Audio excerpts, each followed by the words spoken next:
want to say that there are two criteria for having success. And this is what sets people apart who are multimillionaires and who are not, who will reach financial independence and who will not. The first is living within your means, and the second is investing in your education.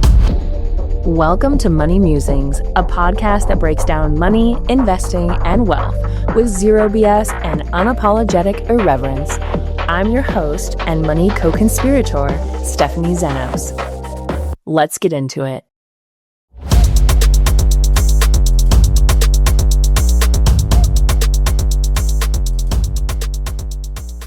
Okay, I am so excited about today's episode and today's topic. So today we're talking about what I would do if I lost everything and I had to completely rebuild from scratch. We're talking, going from zero to financial independence, zero to multi-millions. And I think this is a really important topic because I actually get asked a lot, how did I do it? Did I just get lucky? Am I a unicorn? Am I just someone that can do this while other people can't? And the truth is, I believe there is always luck involved in everything, but I was going to reach financial independence no matter what. I was completely fixated on building my wealth and having freedom.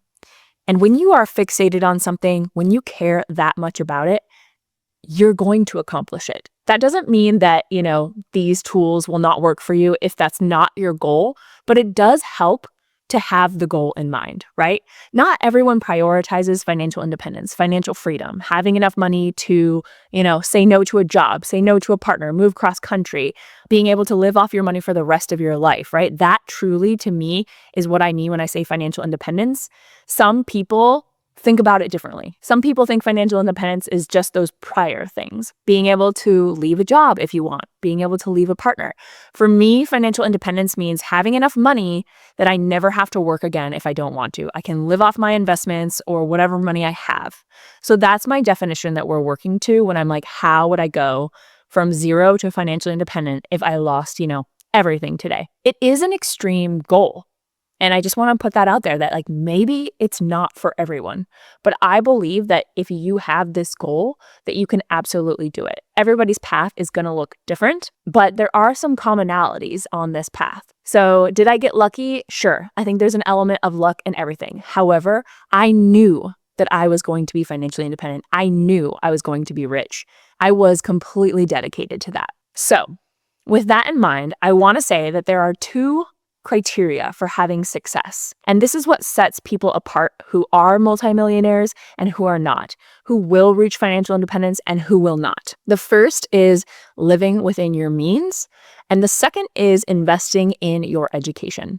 So when I say living within your means, literally the only thing I mean is spending less than you make. I don't think there has ever been a time in my life where I spent money on a credit card that I could not pay off at the end of the month when my statement came. Not once.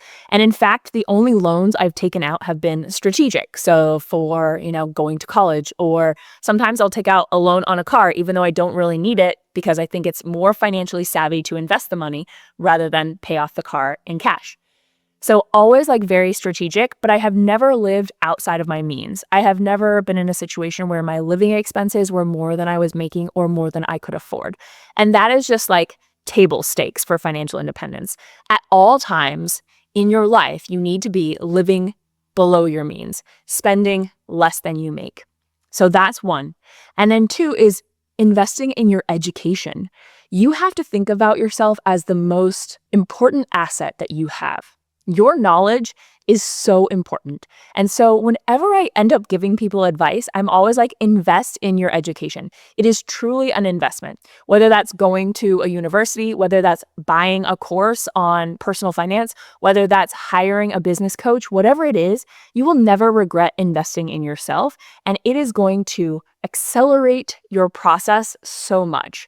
So whatever it is, the goal you have, hire someone who knows how to do it.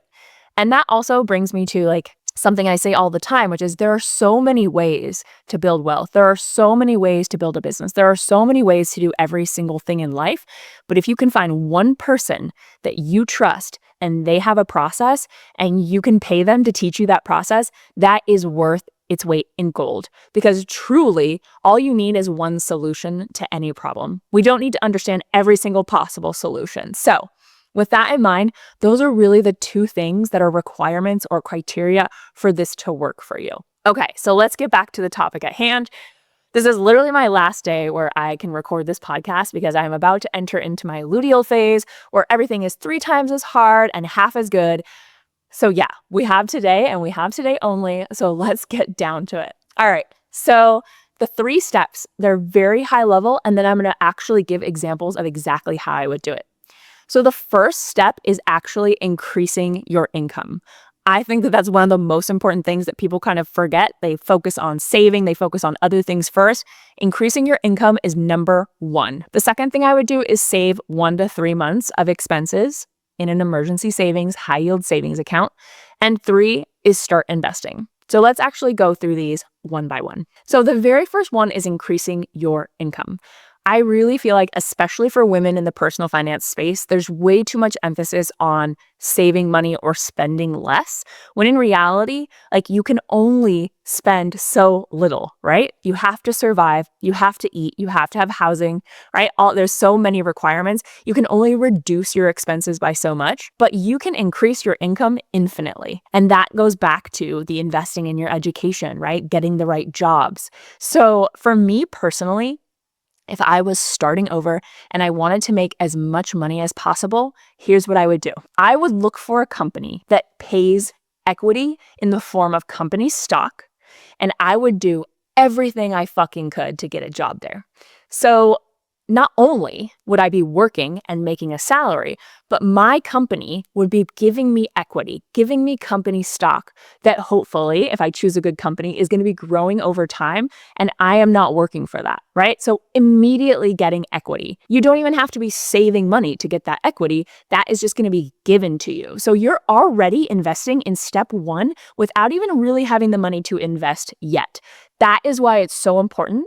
For me, if I was starting over, that would be my number 1 goal, getting a good job at a company that pays equity in the form of company stock. So many companies give company stock, right? I see it with all my clients. Amazon, Microsoft, Netflix, Stripe, just all of these big companies that give you company stock. And it's incredible because you start earning it on day 1. Yes, there's usually a cliff, like you don't get your first chunk until 1 year in, but that is essentially the same thing as your employer putting money in an investment account for you on your behalf. So when you're starting at the very beginning and maybe you are just, barely scraping by, step 1, no savings, starting from 0, right? Someone else is investing on your behalf. A couple other bonuses. If the company has a 401k, if the company offers a match, the match is amazing because let's say every percent you put in your 401k, they put in 1%. So you're doubling your money. It's basically 100% return. That's amazing. Even if you have to put in 2% for them to give you 1%, that's a 50% return, right? Which is like 5 times the average stock market return on a 1-year basis. So that's incredible. So I would be looking for a big-ish company, most likely. Big-ish, successful-ish, right? Like the big successful companies that we hear about all the time. The Metas, the Netflixes, the Apples, the Googles, right? These kinds of companies. I would be going for that kind of company. Now, you could always choose more of an old school company that also has stock, Coca-Cola, McDonald's, things like that.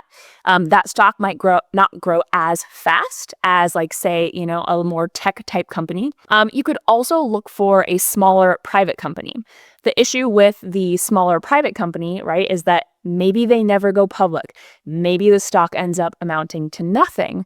But, if you can do your research on the company and you believe in the company, if you think that they're going to make it, that could be even more of a bonus. Because if you get in early on a private company, right, they have a lot more room for growth. So your company stock could really explode. And on the flip side, a private company, it could end up going to 0 and you could, essentially buy stock options from the company and then you could lose all of that money. So having a balance there. I might even say, truly, if I was starting over, that I would go work for a company and maybe let's say you have to stay there 4 years to get all of your stock. I might stay at that company for 4 years and then go to another company and go get their company stock. And I might mix it up. I might do something like, a hot company like Rocket Lab, go work for Rocket Lab for 4 or 5 years and get their stock. And then go work for like an old school company like a Microsoft or a Google, which is still a great company, but it's been around a long time, right? And so go work for them for 4 or 5 years and get some company stock, and then go to another company. So truly, I think this is like the magic button to push if you would like to build equity as quickly as possible.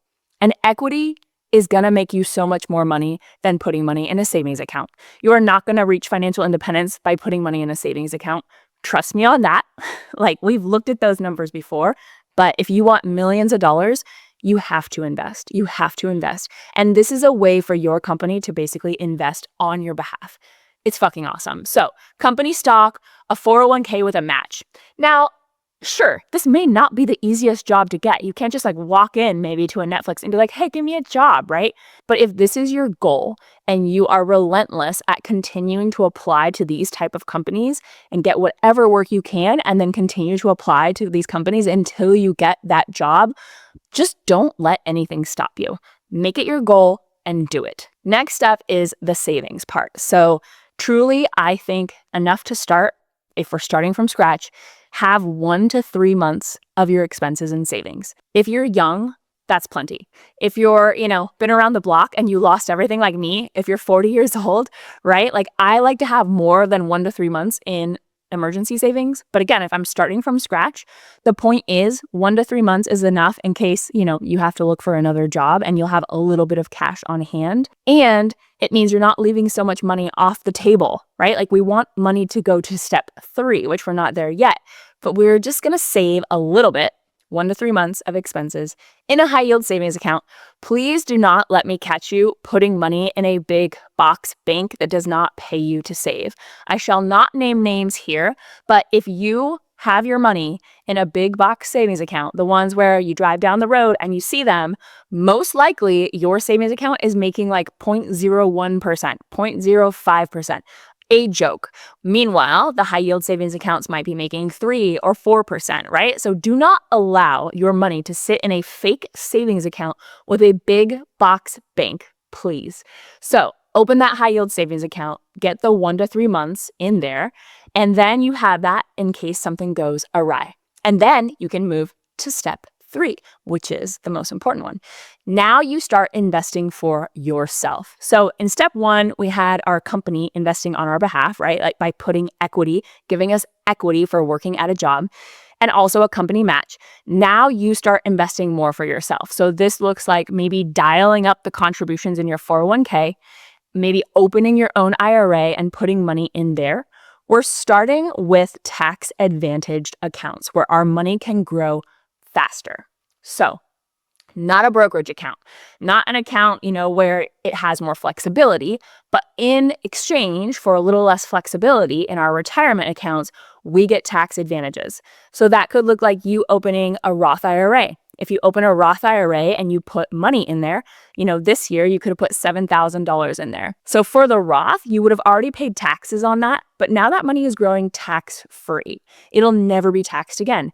In retirement, you will know that every dollar in that Roth IRA is for you, and you will be able to take it out without taxes. That's truly incredible, especially when we think about the fact that if we invest, $500 a month for 30 years, right? We will have millions and millions of dollars, assuming an average stock market return. So that's incredible. We want millions of dollars with no taxes. And so I am a big fan of Roth accounts for myself personally, but you would want to make that decision obviously for you.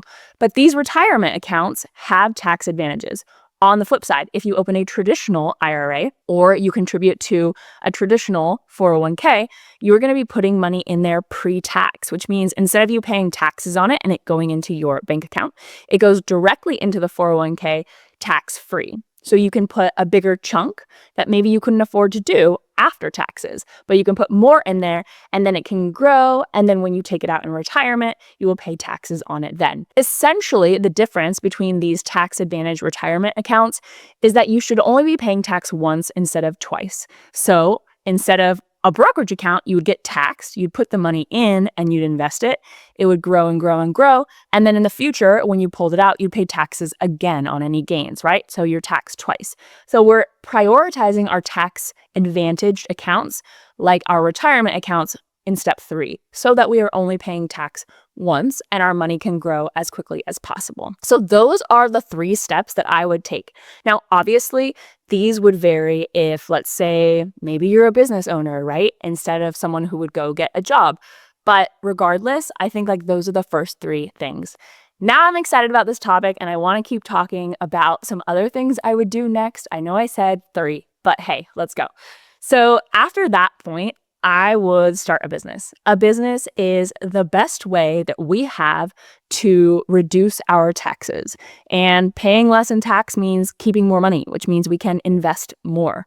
It also means that we could open, accounts for retirement for our business, which is also really cool. So the next thing I would do is I would start a business. I would think about any skill that I have or any interests that I have, and I would turn that into a side hustle or a business. Personally, I've heard people say like, don't turn your passion into a business because like it'll ruin it for you. That has not happened for me. I have been a money nerd since I was like 15 years old, and I am obsessed with talking about money. And it doesn't matter if I get paid to do it. I still love it. So like, don't let people tell you that.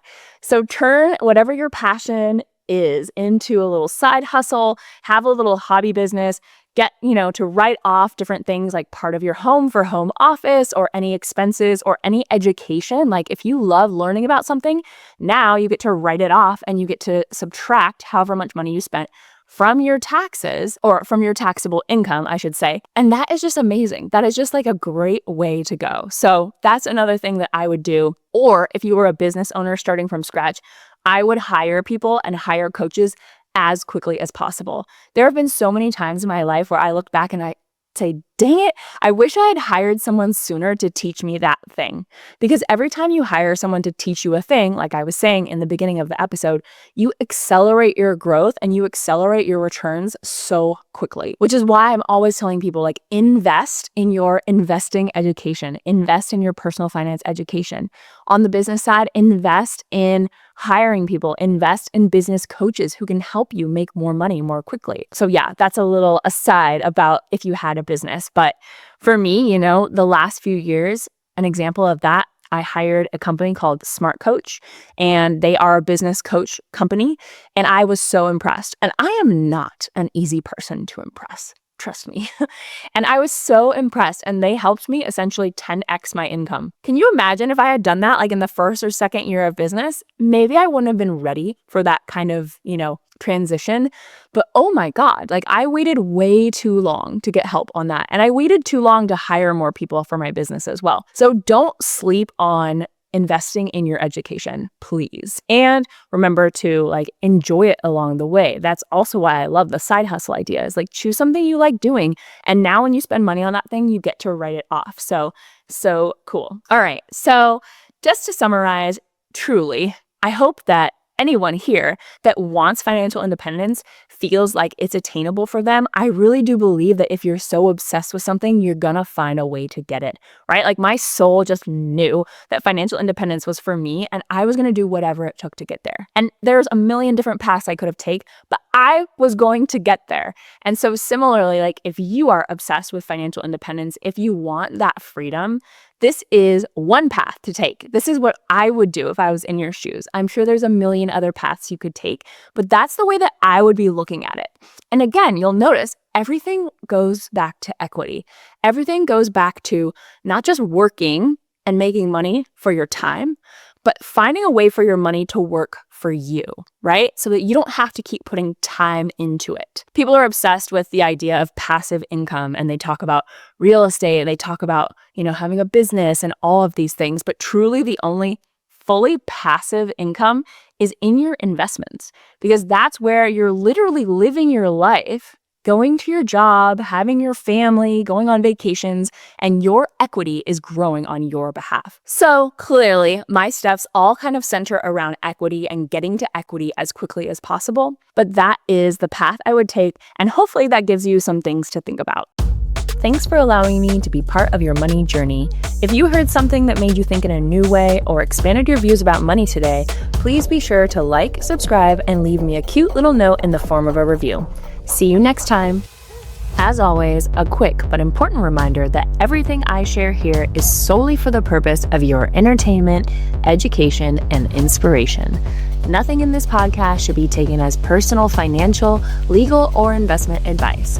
Everyone's financial situation is wildly different, and that's why it's so important that you do your own research and decide what's right for you.